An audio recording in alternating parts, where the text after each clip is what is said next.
Davao, the sea floor tears open. A magnitude 7+ earthquake rips through the Philippine trench, followed hours later by another violent jolt in nearly the same spot. Tsunami warnings scream across coastal towns. Roads crack, buildings lean. Power fails across provinces. Then, before anyone can breathe, the shaking spreads north to Caraga, south to Cotabato, west to Negros, back toward Cebu, lighting up seismic stations like a wildfire racing through dry grass. Within 3 weeks, 6 powerful earthquakes above magnitude 6 have hammered the Philippines from multiple directions at once, killing more than 80 people and injuring hundreds. Scientists stare at their screens in disbelief. This is not one fault breaking. This is an entire country's crust shifting together, as if the plates beneath the archipelago just woke up and decided it's time. The question whispered in labs, shouted in comment sections, and feared in every household from Luzon to Mindanao is brutal and simple. Is this the countdown to a 9.0 megaquake? And if it comes, is the Philippines doomed? To understand what this wave of shaking is actually warning us about, you have to start with something most Filipinos don't want to admit. The ground we stand on is a slow-motion catastrophe already in progress. The Philippines doesn't just sit near danger, it is the danger. The entire country lies inside the Pacific Ring of Fire, the horseshoe of trenches and volcanoes that produces roughly 90% of the world's earthquakes and hosts 3/4 of its active volcanoes. But unlike Japan or Chile, where the plate boundaries form relatively clean lines, the Philippines sits on something worse. The Philippine Mobile Belt, a tangled knot of microplates and faults squeezed between two crushing forces. On the east, the Philippine Sea Plate dives beneath the islands at 8 to 10 centimeters per year, creating the Philippine Trench, one of the deepest, fastest-moving subduction zones on the planet, capable of magnitude 8+ earthquakes and tsunamis that could hit eastern Mindanao, Samar, and parts of Luzon within minutes. On the west, the Manila Trench mirrors it, sitting dangerously close to Metro Manila, megacity of more than 13 million people built on soft sediment and old river deposits. A full rupture here has been modeled to produce a magnitude 8 class quake, with shaking that could collapse up to 40% of buildings across Luzon and send a tsunami across the South China Sea. Between these trenches, smaller but deadly systems thread through the Visayas and Mindanao. The Negros Trench, the Cotabato and Sulu trenches, the source of the horrific 1976 Moro Gulf tsunami that killed over 8,000 people in Minute Sand. The 1,200-kilometer-long Philippine Fault Zone, a strike-slip monster that works like California's San Andreas Fault, tearing the crust sideways with every major rupture. This is not a country surrounded by faults. This is a country built on top of them, stitched together by fractures that never stop moving. And history proves what that means in blood and concrete. In 1645, a powerful quake flattened much of Manila. In 1863 and 1880, more violent shaking toppled churches and colonial buildings along faults near the capital. In 1918, the Cotabato Trench sent a tsunami into Mindanao's coasts, a grim preview of something worse. That something worse arrived on August 17, 1976, a magnitude 80 earthquake in the Moro Gulf generated a tsunami as high as 9 meters, slamming into coastal communities with almost no warning. Entire villages were erased. Over 8,000 people died, most of them while they slept. In 1990, a magnitude 7.7 quake in Luzon killed roughly 1,600 people, burying towns under landslides and collapsing buildings in Baguio, Cabanatuan, and Dagupan. In 2012, a magnitude 6.7 earthquake near Negros triggered deadly landslides that swallowed homes and roads. From Luzon to Mindanao, the pattern repeats. The ground breaks, the sea rises. Entire regions are reshaped in under a minute. So what makes the 2025 shaking different?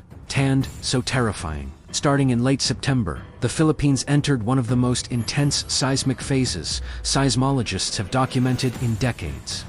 The sequence began with a magnitude 6.9 earthquake on September 30th, striking offshore near Cebu along a thrust fault tied to the Negros Trench. At a shallow depth of only 5 kilometers, the shaking was brutal. Buildings collapsed, bridges cracked, dozens died. Hundreds were injured. Aftershocks rumbled for days, but instead of fading like a normal sequence, the shaking spread. On October 10th, the strongest quake yet struck off Davao Orientala, massive magnitude 7+ rupture along the Philippine Trench, followed within hours by another strong aftershock in nearly the same spot. Tsunami warnings forced evacuations along Mindanao's east coast as meter-high waves reached shore. Landslides buried roads. Power went dark across provinces. Hundreds of aftershocks followed. Then it jumped north. On October 11th, a magnitude 6 class quake hit Caraga, farther up the trench system. 2 days later, October 13th, a mid-magnitude quake rattled Bacolod and parts of Negros, likely reactivating faults tied back toward the Negros system. Between October 14th and 17th.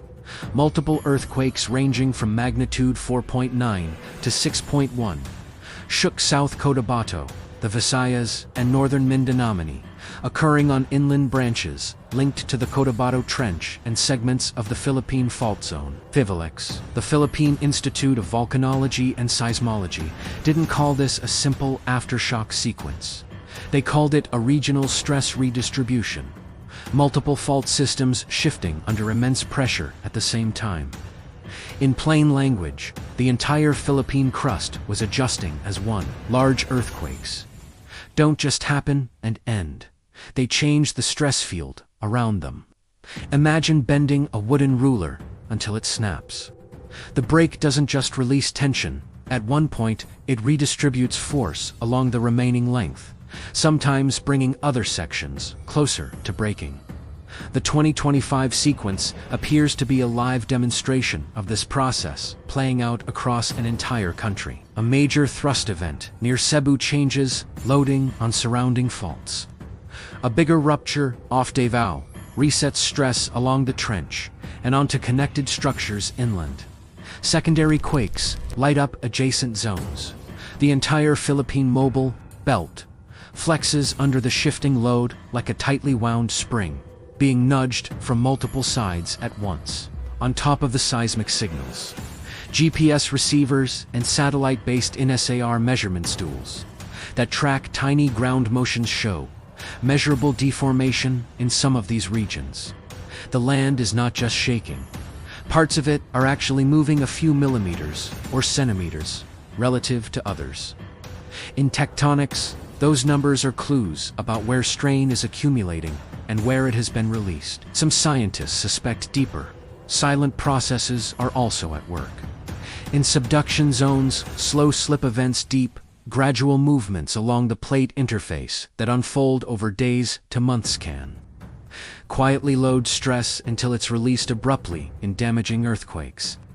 Others point to the unusually heavy monsoon rains and multiple typhoons in 2025, increasing pore pressure in fault zones, slightly reducing friction, and making some faults more likely to slip.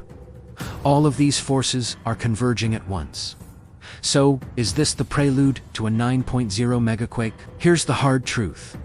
The southern Philippine Trench and parts of the Manila Trench do have the geological capacity to produce very large earthquakes, possibly in the magnitude 8.5 to 9.0 range.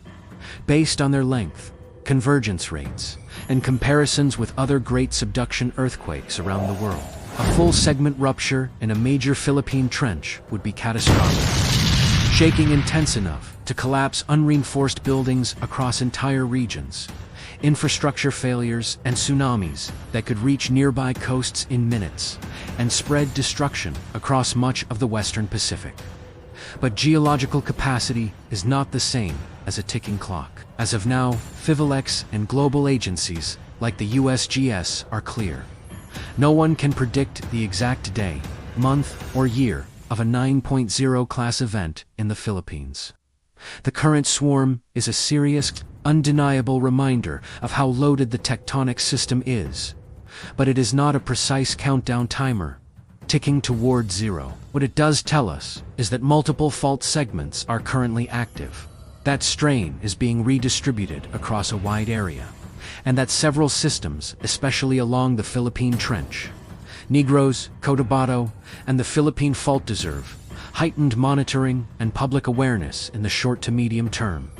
So the real question isn't is a 9.0 coming, it's will you be ready when something big does come? Because, in one sense, the Philippines has always been doomed. The country will experience many more strong earthquakes. Some will be deadly at some unknown point in the future. A truly great trench event could strike. That's the price of sitting inside the ring of fire. The tectonic dice are never off the table, but doomed suggests helplessness. That part is a lie. What determines how a 9.0, an 8.0, or even a 7.0 plays out is not only the magnitude, it's what people do before it happens. Japan, Chile, and other quake-prone countries have shown that the same magnitude can cause radically different death tolls depending on building codes. Early warning systems, public drills, and strict respect for hazard maps. The Philippines has made real progress. PHIVOLCS has expanded seismic and GPS networks, feeding real-time data into alert systems that can detect a large quake and issue warnings within seconds in some regions. Tsunami readiness has improved with sirens, coastal drills, and coordination with the Pacific Tsunami Warning Center and Japan Meteorological Agency. Public campaigns teach drop, cover, and hold on and basic evacuation moves. But gaps remain. Rural areas still contain many unreinforced homes. Older structures in cities like Manila, Cebu, and Davao are vulnerable. Infrastructure lies directly on or near major faults. Early warning will help only if people and systems know how to react when those seconds of warning arrive. The 2025 swarm is a brutal teacher, but it's also an opportunity. It screams one message: don't wait for 9.0 megaquake imminent to flash on a screen before you move. Use this time during this elevated activity to act as if the next one could be bigger. Because one day, it will be. Secure heavy furniture. Know which walls in your house are strongest. Plan where to shelter and where to go when shaking stops. Learn whether your barangay is in an earthquake, tsunami, or liquefaction zone. Talk to neighbors about who will check on children, elders, and people with disabilities if communications go down. No one can cancel tectonics, but people can absolutely change whether an earthquake becomes a mass grave or a hard story they survive and tell. The Philippines is not doomed, it is warned. What you do with that warning is the real difference between fear that paralyzes you and fear that keeps you alive. The crust will keep shifting, the trenches will keep loading, the faults will keep tearing. That won't stop. What can change, starting right now, is how seriously you take these windows of rising stress and whether you use them to prepare or just scroll past them, hoping someone else will survive for you. Subscribe to BayanTube now. Turn on the notification bell, because when the ground finally moves again and you won't get a second chance to be ready. Every video here turns fear into knowledge, and knowledge into survival.